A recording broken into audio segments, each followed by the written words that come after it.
Eto na nga, cute na cute ako dito sa balitang ito. At balita ko ho, trending talaga itong isang golden retriever dyan sa Tanawan, Batangas.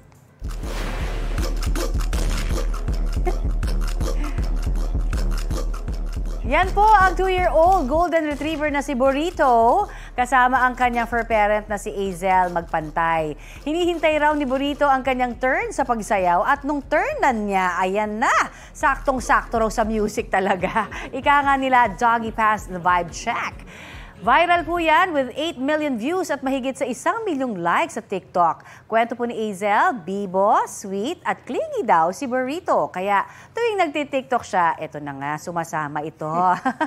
Magpapatuloy naman daw sila sa paggawa ng aliw videos na siguradong magbibigay ng good vibes sa mga netizens. Yan ang trending!